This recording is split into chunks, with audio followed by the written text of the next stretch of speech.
right. Well, thanks everybody for joining us again for our cocktail hour chats for the South Dakota Governor's 9th Biennial Art Exhibition. A little background on the show. This is the 9th Biennial. It's a 2-year traveling show. It's a juried exhibition open to all artists currently living and working in the state. The show travels to 4 institutions in the state and is juried by 4 representatives of those institutions. So it's currently on display right now in person at the South Dakota Art Museum through June 13th. And then the show will travel to the Washington Pavilion. And from there, it'll travel to the University Art Galleries at the University of South Dakota in the fall. And then it will move to the Doll Art Center out in Rapid City before it closes about a year after it opens. So there were 66 artists in the show. Instead of having an opening reception, because we were still dealing with the pandemic at the start of the show, even though we're kind of moving out of it now, we decided to have these chats instead of do an opening reception. So we're happy to have 30 out of the 66 artists in the show joining us in groups of 3 or 4, kind of based around some sort of common thread across their works, to share just 10 or 15 minutes of their thoughts on their work and processes. So we're excited tonight to have Jodi Vittitoe, Haley Larson, Erik Ritter, and Joe Schaeffer with us. And for this group of artists, it's a really diverse group. We have a ceramicist, a painter, an assemblage artist, and a poet who's working with experimental media. But all of them spoke to you in their artist statements for the exhibition in the catalog that you can pick up and read. There are free copies of the catalogs if you still want them. But all 4 of these artists spoke to the importance of process and or form in their practices to their work. So it'll be fun to hear from them what they mean by that for their work. And again, they're very different processes. So excited to hear from these 4 artists and see such a range of different practices too within one chat tonight. So we'll basically give each artist around 10 or 15 minutes to talk. If you are watching at home right now and you have questions or anything for the artist, go ahead and throw that into the chat, and Carolyn and I will moderate that. I would say, given that it may take a moment for Jodi to come back online, I'll be happy to introduce the other Jodi. I'm going to add you to the spotlight there. And I'm going to share the slides for you, Jodi, so we'll do that now. Hello. So if you want to bring up the teapots or okay, that's the harvesting. Yeah. So this, one of the things that I do is just a part of my process that I've been developing over the past couple of years is harvesting my own clay. So this is a sample bucket of clay that I dug up from a friend's property northwest to Sioux Falls. And then the next shot is once I get the clay, I add water to the bucket, stir it up. And if you want to scroll the screen,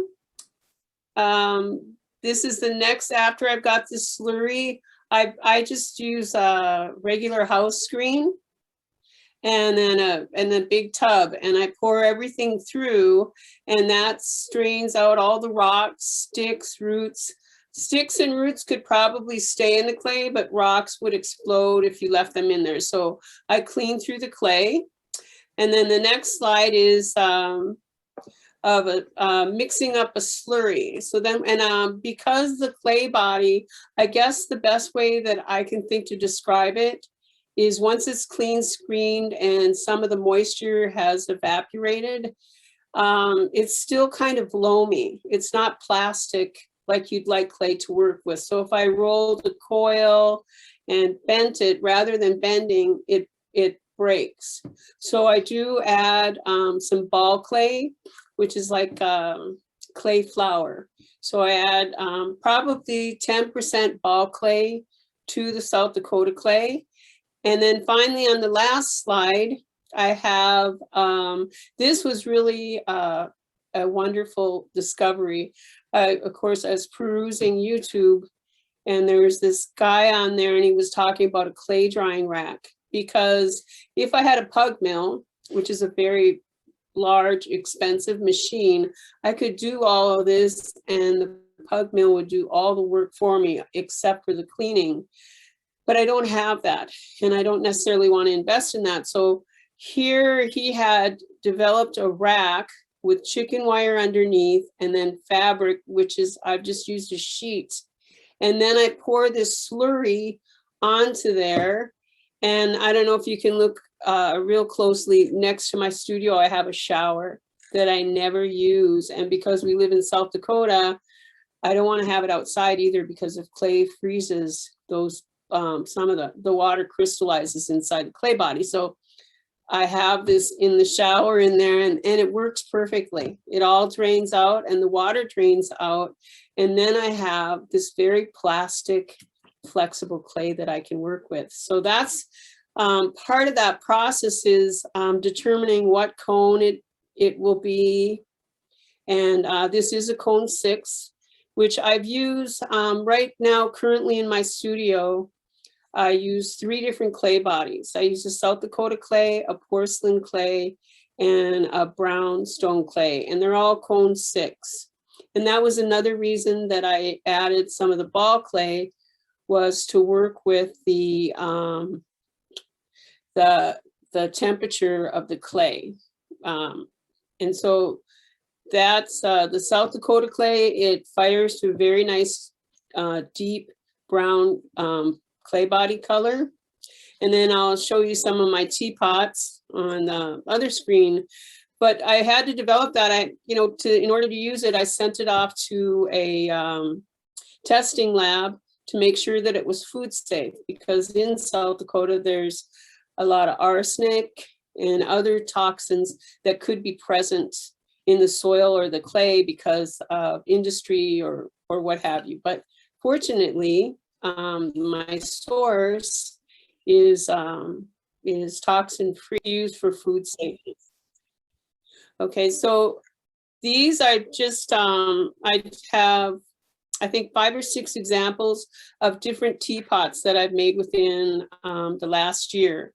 And if you look at them, the one is in the show, and the other one is a carving with oxides, and then a white base glaze that I use. And then if you go to the next frame, the other one is also oxides, and then a brown clay body that I have. And each one that I do, and that might be it. I don't know if there's another slide or not. Oh, and then this is the sgraffito, and this is a porcelain body. And they're all very different. And because in my ceramic work, I do a lot of functional pieces, but I am not a production potter. I have friends that are and very talented, but I just kind of, I have an idea and I think of a piece, and I feel like a lot of my pieces can be animated, like the brown clay body one. I'd heard that song Keep on Trucking on the radio, and I was thinking of a teapot that was kind of leaning back and trucking. So, but I don't wait around for inspiration though either, because you just have to go down to the studio and work, and just keep working. You can't wait for inspiration. But I work in 2 different processes. And the reasoning behind that is it kind of balances out my serenity, perhaps, in the studio. The one that's up on the screen, that's a sgraffito. And then I also use Mishima, and the pieces are black and white or blue and white currently. And it's kind of a meticulous carving of the clay body when it's in the leather hard greenware state. And very planned out. I'll do a drawing and then I'll transfer it on there. Sometimes I just do a drawing freehand onto the body of the work and then carve away. And so it's very planned out and very intentional in the process. I know exactly what it's going to look like when I'm done. And then when and I will usually do groupings of 3. This one in particular is part of a teapot, 3 teapots that are blue and white sgraffito, and they're called 3 Sisters. So, and then I'll do another one in a different style. And so the other ones, like the oil can and the keep on trucking, are really a totally different process.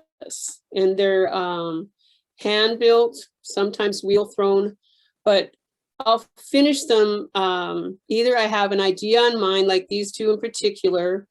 One I wanted a leaning teapot, and the other one I wanted to look like something you might find in my studio or in the shop, kind of mechanical, or like an oil can. And so I use a different process to get these 2 are very different processes, but it's all kind of how do I get to the end of that piece. So on the one hand, with the sgraffito and the mishima, where I'm drawing into the clay, I know exactly what it'll look like when I'm done, and I have that process. On the other one, I have to consider, what do I need to do to get to there?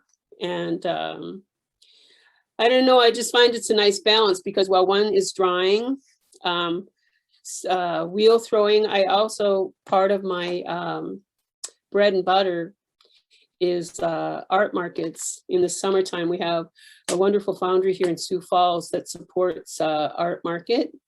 And I tried taking it on the road, and I am too old to travel around with a truckload of ceramics. So it's very nice that they're here in town. And I do some production. I'll do cups and a lot of functional work that that you wouldn't ordinarily see. I think cups might be the common one, and then I'll find other things or to make, or I don't know, but that's where my bread and butter comes from. And then this is where those pieces are, I don't know, those are not production. They're one of a kind. And once they're made, there's not going to be another one like it. So I don't know, I just love being in the studio and working. In the winter, I don't do a lot of shows, so I substitute for art teachers, and that supplements my income in the wintertime. But I'm just so honored to be with this group of artists and have a chance to speak and tell you a little bit about my work. So with that, I guess I'll end with that now. Thanks. So Jodi, let's see, you're on mute, I think. There we go. There we Thank go. you. Thanks so much, Jodi. And my apologies. Apparently my internet dropped. I have no idea how long my face was frozen there, but thank you. I did throw a quick question in the chat. I would love to ask you quick, Jodi. How do you identify clay? I don't know if you touched on that at some point. I think I got back in time, but how do you see it and know that's clay? I could dig that up, pull it in, process it. Well, here a lot of the clay is kind of gold, and it's hard. They were they're going along and adding on to a highway east of town here, and there's like a 10-foot wall of clay, and I just got to get over there, and I have to ask them, can I come dig up a sample before they level it all off and it becomes a road? But Right. I don't know. I mean, it's clay. Watching Clay for it clay and and dirt seeing is that. dirt. If you get it a little wet, and it just looks like clay. Yeah, you don't know what cone it'll be, and you don't know. You have to kind of, like, what I do is I'll make little bisque platters if I find it, and then when I do a piece from it, I put it on that platter. So if it melts, then I know that it's a lower firing clay. Okay. And yeah, so you just have to kind of just develop it to it. I haven't found a lot of clay bodies. I just started working with clay probably in the last 3 to 4 years, and really developing it in the last 2. It's a labor-intensive process for sure. I would bet. I love the idea of finding that native clay though, and pulling it right out of the soil and processing it. Thanks for sharing that.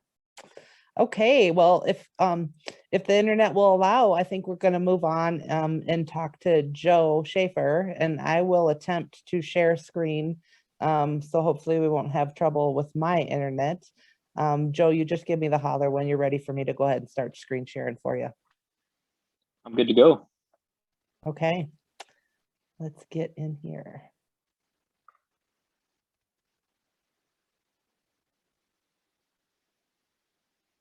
Okay, that's working for everybody. Perfect.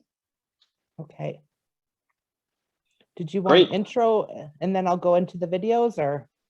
I can just start going, and then I can just tell you when to go to each Sounds slide, good. If that works Perfect. for you. Okay, cool.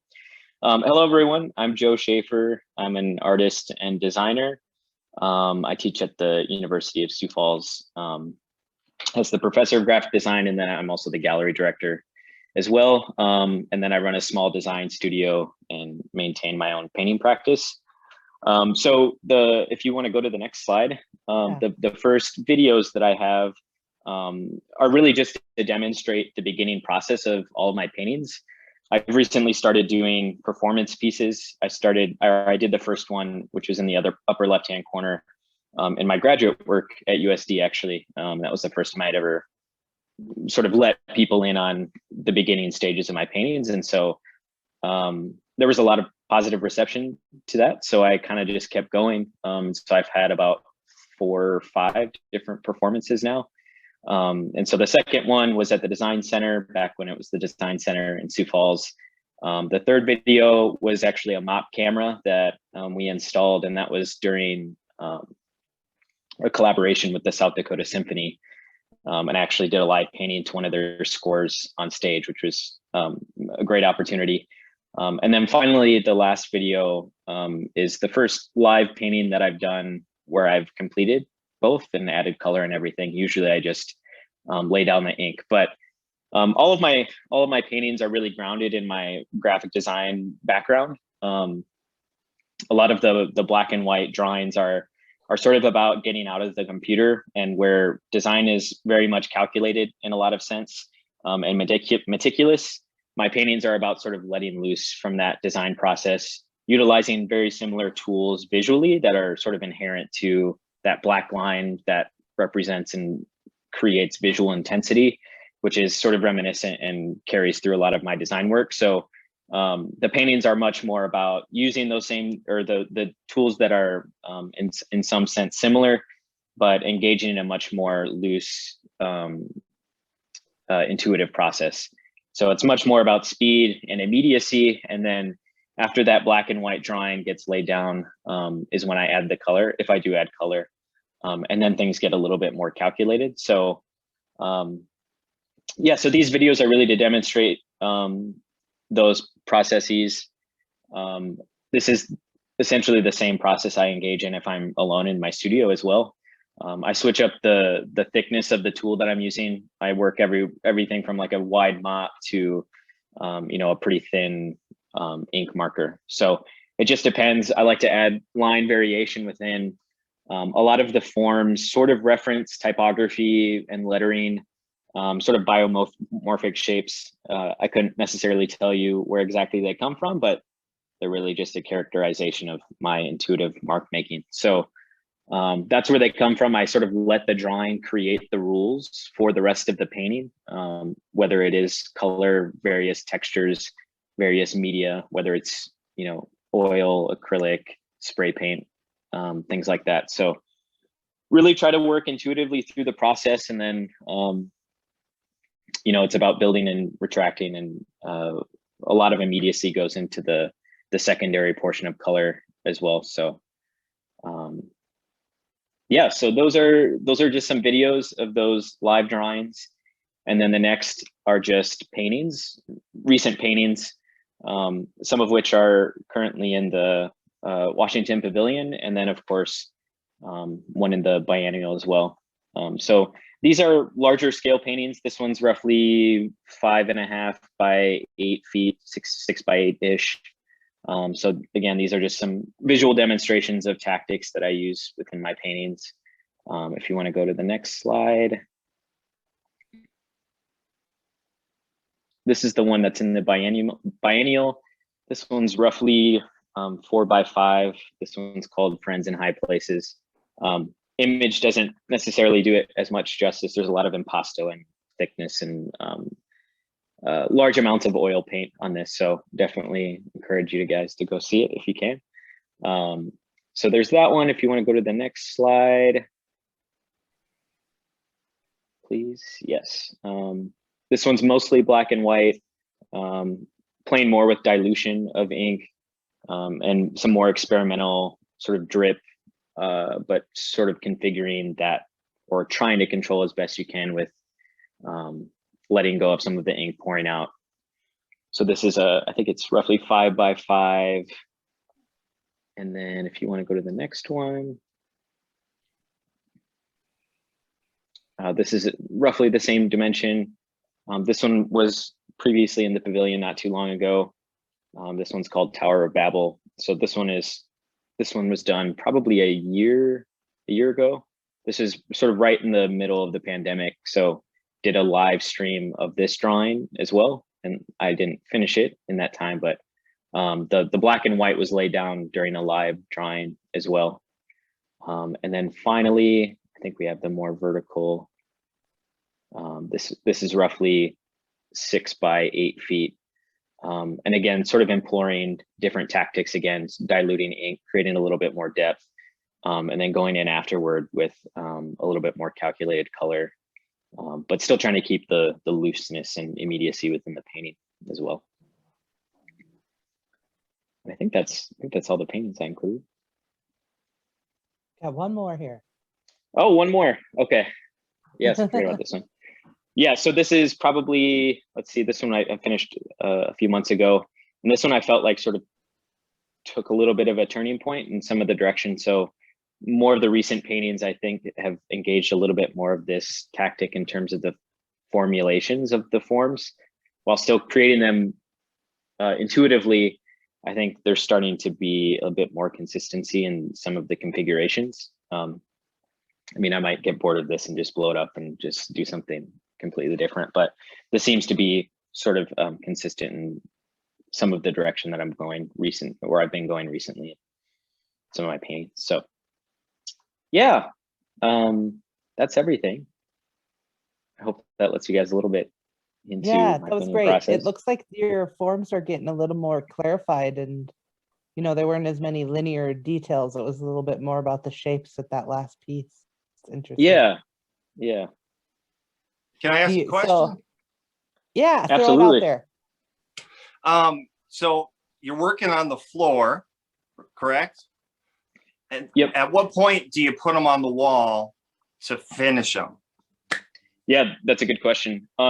So usually the ink drawing goes down on the floor, depending on what tool I'm using. If I'm using the mop, usually I start out on the ground. So the thick, like usually a 9-inch line that I'm getting, that'll go down first. And then I'll put down, various other line thicknesses with other tools. And then at that point, I usually stretch it. So I'll stretch it then, and then I'll put it onto the wall, which is kind of fun and exciting because, you see it one way when it's on the ground, and then you put it up onto the wall, and then you sort of get this new experience of it. And so I sort of enjoy that process. I don't do that all the time. Really, if I'm using the thicker mop is when I start on the ground, because I don't like to stretch it, because I like to apply a lot of pressure so I can get a really rich mark. And if I put it on a stretcher, there's a tendency for the brace to come through in the backs, and I don't want that. So so usually I can be much more free when I just work on the ground, and then from there I usually put it up onto the wall and then go from there. So it sort of like presents itself in two ways, and I sort of enjoy that part of the process. The reason I ask is I work in a similar way, because I'm starting flat, and then at some point I have to put it on the wall to see what's happening. And so that's why I was curious, do you ever take a picture of it while it's on the floor to kind of assess where you're at? Yeah, I like to take process shots usually throughout the painting. So a lot of times I'll just take videos too of me painting it, and then like doing the drawing on the floor. And then I'll usually take a just a picture on my phone. And then I'll stretch it and then I'll put it up onto the wall. But, sometimes it's surprising when you do something on the ground and then you finally get it up on the wall, some of the marks appear completely different than when they do on the ground, right? And I'm not sure how you're working in yours, but I'm usually like walking around as well, right? So I'm sort of getting different vantage points. And you can't necessarily do that, right? When you put it onto the wall, it really only has one perspective unless you're like tilting your head. So I sort of like that vantage point that you get on the ground too. You're sort of constantly seeing the marks in different ways or the forms or whatever they are. And then when you finally get it on the wall, then you can engage it in a new way. I think about your process too, just like Jodi was speaking to needing these two different processes, the fact that you do graphic design work, which is contained on a screen, mechanically removed, and an applied art where there's some sort of goal for the messaging or the final product is so different from what you do with painting. And I think a lot of artists those are key questions. How much do I control things, need to control things? How much is it intuitive and it's dictating to me? And oscillating between those things within a piece from, one type of practice to another within your own overall practice. Those are like key things always going on with every artist. And it changes throughout their career of working. It will change from piece to piece, or some artists really do need this type of practice to give them relief in a way from the other kind of practice they do. So that's I think a great visualization of that, is thinking about that graphic design work in relationship to like abstract expressionist painting, essentially. So yeah, I couldn't have said it better myself. That was excellent. Yeah. Yeah. All and this is a great, right? This is a great segue into Eric, who's going to share next some of his process. So thank you, Joe. And Eric, let me know if you want me to share your website. I can pull that up now, or if you want to talk a little bit. Actually, I have a piece that I'll just kind of hold up and I'll start that way. Sounds good. All right. So welcome. My name's Eric with a K, the more Nordic masculine spelling. Thanks for having me. It's an honor to be in this group of people. I am an assemblage artist.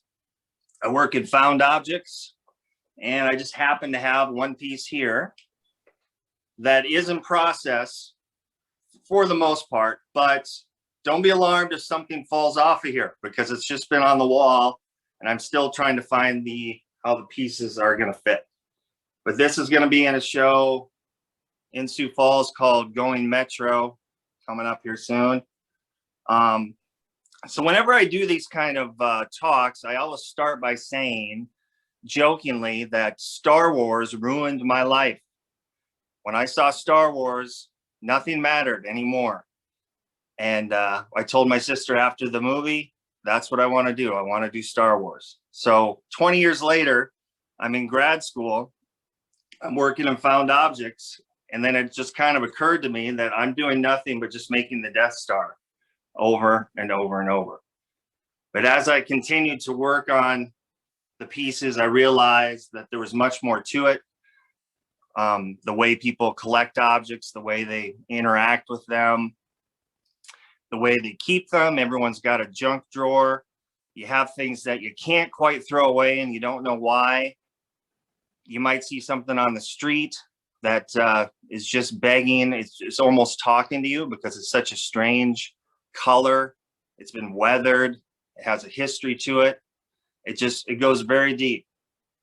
And recently, within the last couple of years, partially because of COVID, but just partially because of where I'm at in my life, I've had somewhat of a spiritual awakening, to not get too la-di-da. But I realize now that my process is very much like a walking meditation. And I jump into the process of organizing the shapes purely in an aesthetic type of almost like a trance. And I try to do it quickly. And if an object isn't fitting correctly or where it should, I'll throw it out. I won't argue with it. And then I have 3 different ways that I work. I'll start to work with nothing in my head, nothing planned. And so I literally don't know which way is up. So I'll work flat, and then I might spin the piece around, and then that becomes the top, or this becomes the top, and it's just a continual kind of spinning around to figure out what is actually the rules of the piece as we move along. When I'm working in that way, I will try to keep the natural colors of the piece as long as I can, to try to kind of be true to those objects. But if I get to a point where it's not going to work that way, that's when I'll kind of do a wash of everything and then do the one color. Sometimes, like in the piece that's in the show, Alchemy 777, that piece is all just one monochromatic piece with some texture of some sand in there. But sometimes, like in this one, I'll bring just the natural color back for some of the objects to try to create a balance in that. One thing I like about what's going on in this one is this section here and this section here were two smaller pieces that I was working on, and I just decided to put them together. And they were pink at the time, and the pink didn't quite get covered up, but I like how it's starting to kind of create its own glow underneath. So this was just an accident, as Bob Ross would say, a happy accident. And that might be another kind of weapon in my arsenal, as so to speak, in the future. Yeah, so that's a little bit about process. I don't know if you want to flip through some of the website and I could talk a little bit about those, or I could just start taking questions if anyone has questions. I'll throw out a quick question because I was curious about your process and the leaving of color. So you almost exclusively, you'll paint it out if you need to and then bring it back, or when you get to that spot where you're deciding I need to just kind of whitewash this or cover it in a coat of some color, will you leave, do you often or at all leave pieces like you're like, I know I want that color, I know I want that original patina left there and paint around it, or do you almost always kind of wipe it out and then pull stuff back? It's individual to each piece and to the objects. So when part of what I wanted to say about it being a walking meditation is that I'm always looking for objects. So even when I'm not making art, I'm making art still. I'm always thinking about it. And there'll be some pieces that are so special that I know I can't paint over those. So sure. I have my special kind of magic box over here. Okay. When I really need the stars to come out and like finish it off or do whatever they need to do, I'll bring those out. Otherwise, if I'm not, it's important to not be too attached to the stuff too, so I can just let it go. So yeah, it's a balance, yin yang, always duality, totally into that. Totally. Yeah. Well, I love hearing that you've got this like box of the precious pieces that you love like as they are. I think that's me and my kids just here. I'm very into synchronicity. Me and my kids watched all the Lord of the Rings movies this weekend. 16 hours. I have all the extended versions. And so it was all a whole weekend of my precious. So right. Well, and that's a trick. Color is always a trick because if it's used well, it really enhances things, but there's something about color that it so stands out, which is the whole Louise Nevelson, like when you wipe it out in one color, you really see the form and the shape and the depth and the field. So it's interesting to me how and when you're choosing to do that. If you're like, I know I've got to wipe this out because I can't even see the form until I paint this out, you know? Yeah, I and think that's sometimes color is so distracting that it's a totally different work. yes, it's a testament to the power of color. And as I think Joe was saying earlier, Yeah. he didn't say push pull, but he said something to the effect of back and forth. And Hans Hoffman, coined that term a long time ago, push pull with color. Right. And that's totally happening in those pieces. Yeah. But there's also a push pull of like 3D versus two-dimensional form. And in Sure. some pieces, I started actually drawing little canvases, the actual piece. So to kind of disguise what's going on between the two, because, one is supposedly reality and one is an illusion or a lie. So that's another kind of duality. Yeah. It's fun. It's a fun play, isn't it? It's a dance, Yeah. really, to those decisions. Cool. Thanks so much. Well, we'll hold other questions till the end. Again, if anybody has questions, they can throw them in the chat box. But I think we will go ahead and hear from Haley next. Thanks. All right. Eric. Thank you much. Hi, everyone. Hello, Haley. Hi. I'm Haley Larson. I'm going to try and share my screen here and see if I can do this. Hopefully you're seeing that.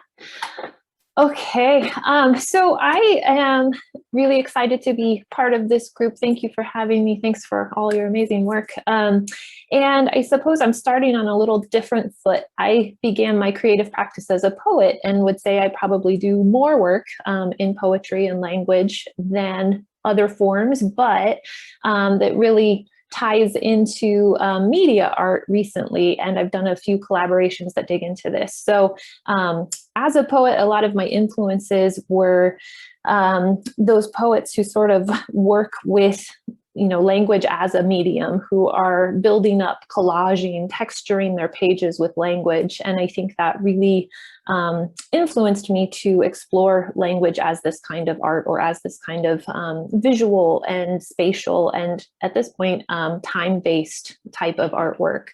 I'm very drawn to the ideas of fragmentation and connection, and I think those are really obviously inherent in kind of collage works of some sort. So just showing some of my poetry, which is a little more maybe spatial than sort of a standard narrative poem in some way. So I've kind of started digging into how this can move into new forms. And in grad school for poetry, I met my collaborator, Tim Orm, who is part of the work that's in the biennial right now, and found that opportunity to begin working a little more directly across language, image, motion, time. And as we were pursuing these poetry degrees, we together created a handmade animated film called Periapsis, and this was about 9 or 10 years ago. So we have a lot of history of collaborating here. The co-written, co-crafted film was over 1,200 frames that were individually hand-painted, glued and or treated with acrylic paint, fabric, leaves, spray paint, cotton, ink, and then we scanned all those paintings in and edited them together to create this mixed media film. So that film really, we tried to draw attention to the handmade construction and the transformation throughout the film to highlight inconsistencies in the paint opacity, in the impasto techniques, in the frayed fabric edges, the imperfect work of our hands as we created this thing. So there's the wall of all these frames starting to dry. Well, some of the frames starting to dry. And through that approach, we were trying to explore the proximity and decay between human connection, sensation, and language. The process of that film was to sort of build a somewhat lyric narrative, almost a poem.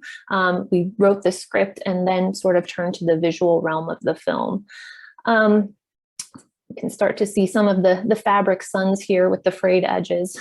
So working in that handmade, tactile, visual, and sort of illusory process, I think, seemed to nudge both my poetry and my practice towards more intermedia or in-between media approaches. And so as a kind of springboard, I think that project really pushed towards further collaborations. We've worked on dozens of films and works together since then. So Cladogram also began from a poem from one of mine. Let me move ahead here. From a manuscript that I'd written with the same title, and we both teach in very digital forward fields. So I decided to pull the language of this poem into a less physical, less tactile environment and kind of work with the digital textures in sound, image, and motion. So we used After Effects to create some digital manipulations, and the poem then begins to unravel and forge some unanticipated connections. Some visual glitches and ghosting that happens here. Some of the statements in the poem become more sharpened and focused, while others are filtered or warped. So by animating the text and crafting some of these sonic chambers or environments for each section, I was aiming to kind of alter the statements in the poem, like with periapsis, to kind of highlight the process and the mediation of the language. So here, I suppose I'm assuming that the form is imposed upon the content and generated by it at the same time. So I can share a short little clip here, possibly, if I can try that out. Swap my share.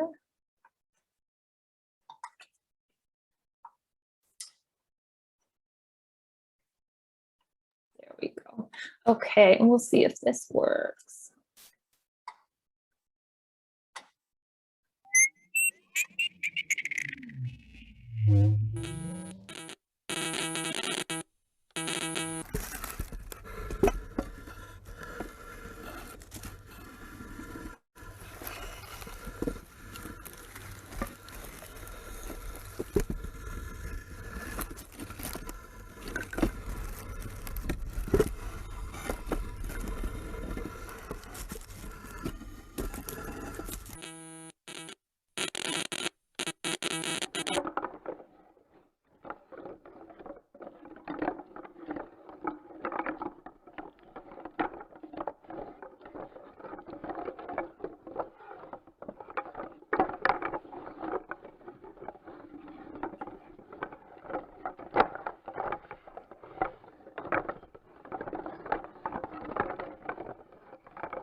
And that is Cladogram. So currently we're collaborating on more concepts and a script for a short 1,000-frame animation that will be handmade with pastels and scanned in and edited sort of like periapsis. So continuing the process of working between sort of language writing and then the visuals and sort of treatment of those visuals. Here we go.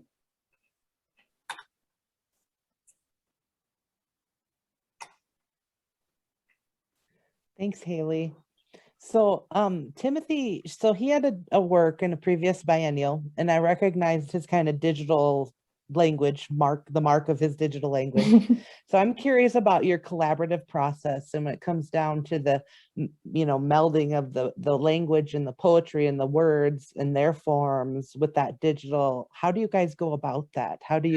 Who makes the decisions? Is it a continual tweaking and sharing and discussion, or how does that work for you? That's a great question. And I feel like it's kind of different from project to project. Periapsis was one where we worked more, I think, in tandem from start to finish. We, were writing together and changing language through the writing, and then worked on visuals and changed those together or created them. With Cladogram, this was a poem that I had previously written, so I kind of had a vision for what the digital environment could do, or what treatments we could apply to the both the sounds and the images. That was really more of a one weekend night, just sitting at the computer pulling together files and trying things out in After Effects and saying, oh, that works, or let's try to do this other thing. So it can vary from project to project, but it's always an interesting outcome. Never something I anticipate. So yeah.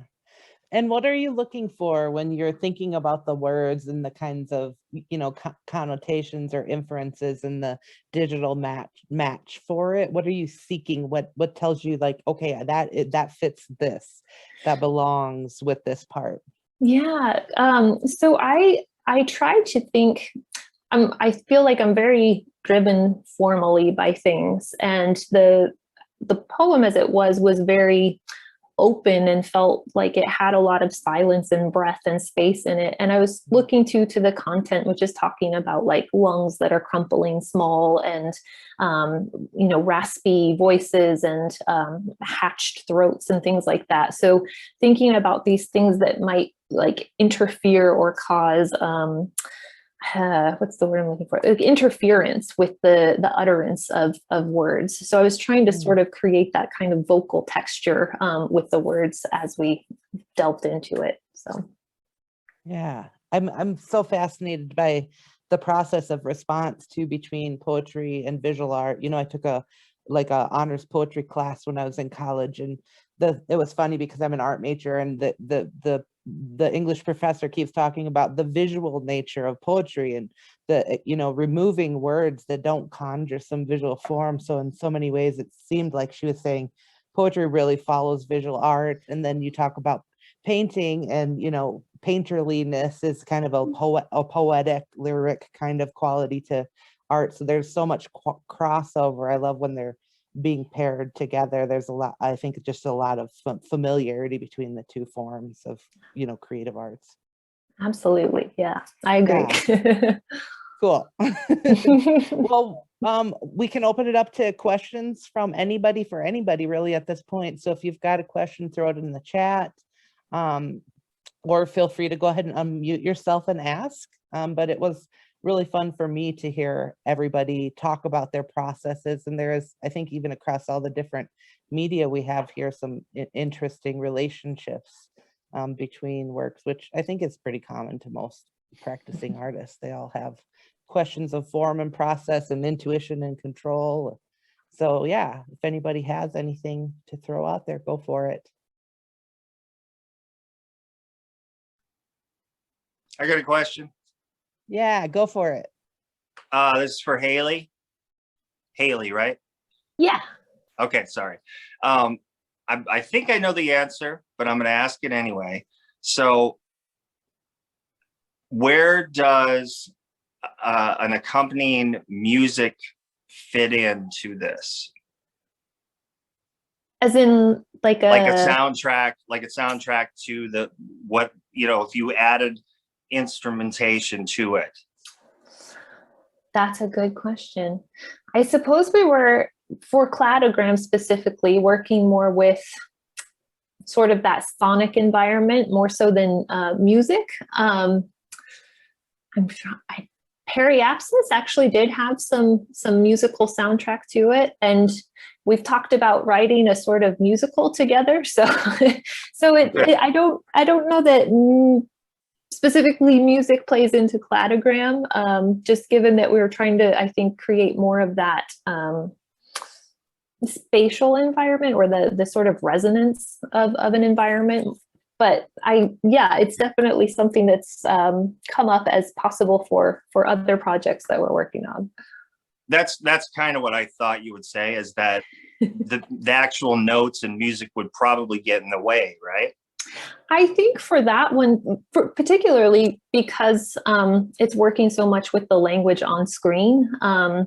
Some of our other projects, have a voiceover, which maybe I suppose I'm just thinking off the cuff here, might more intuitively align with like a musical accompaniment, or with some kind of peaks and valleys, a sort of narrative sense of the musicality could come into play too. So Yeah, finished musical pieces have such a powerful, like a dominance of their form, really, right? yeah, How to work absolutely. that in and where it makes sense is a big question. Sure.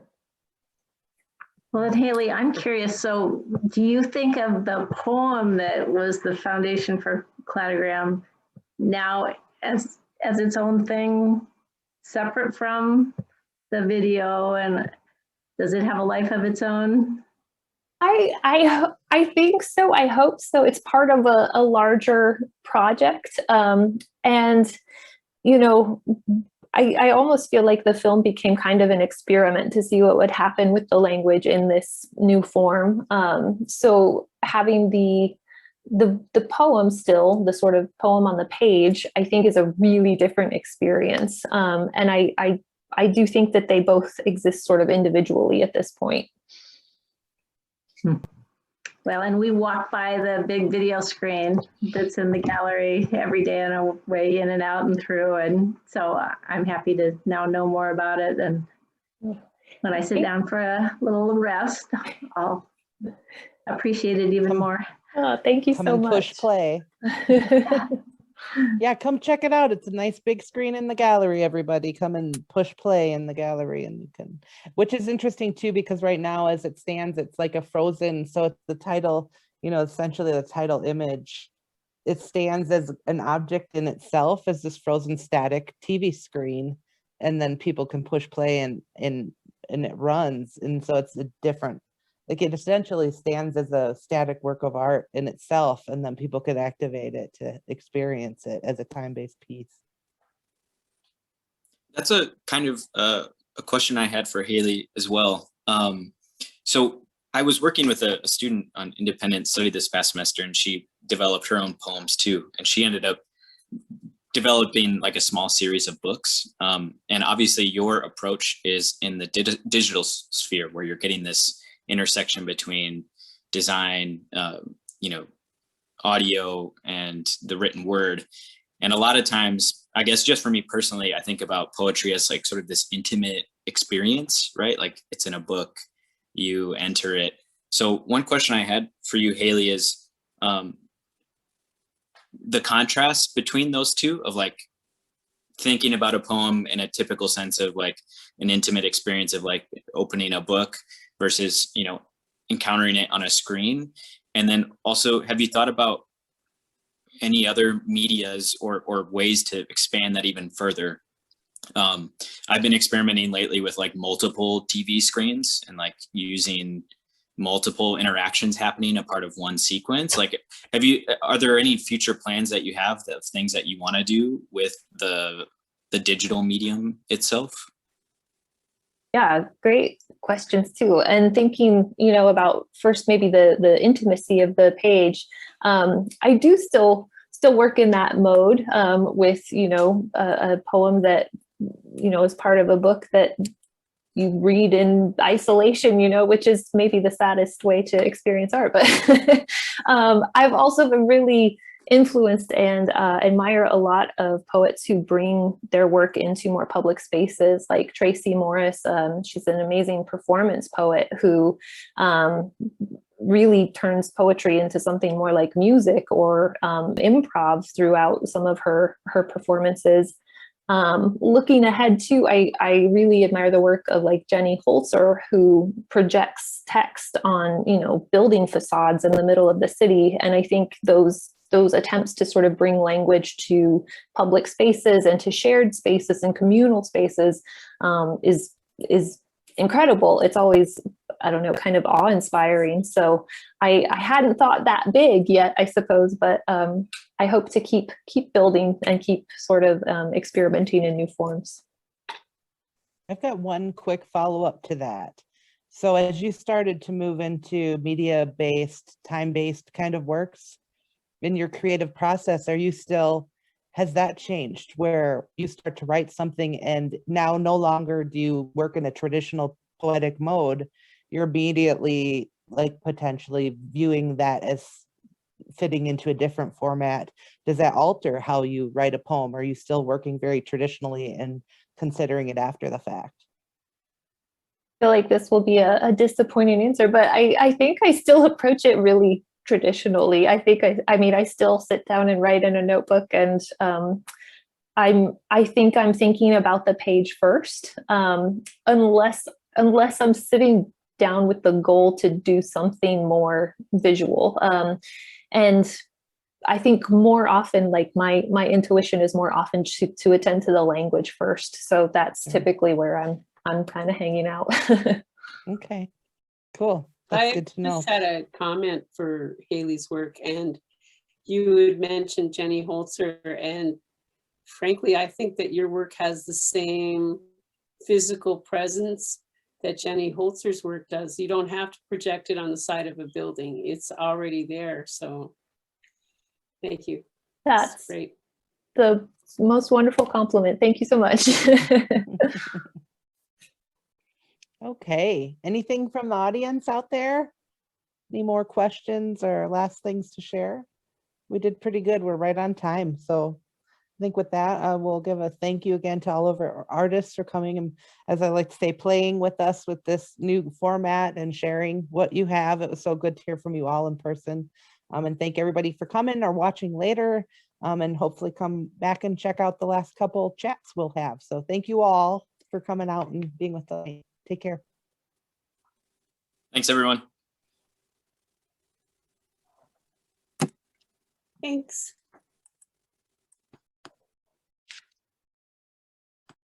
I'm not quite done with my drink, so. Yeah. Thanks so much for hosting us. Yeah, thanks really for coming, fun. Haley. Thank you, Yeah, Haley. It's great to Bye. hear from you. Good to see you, Dee, and Harriet and Paul Peterson. Yeah, thanks for tuning in. See It was a Linda. neat group to Yep. hear from. Every week's been great. I've just so enjoyed hearing from so many artists. This is good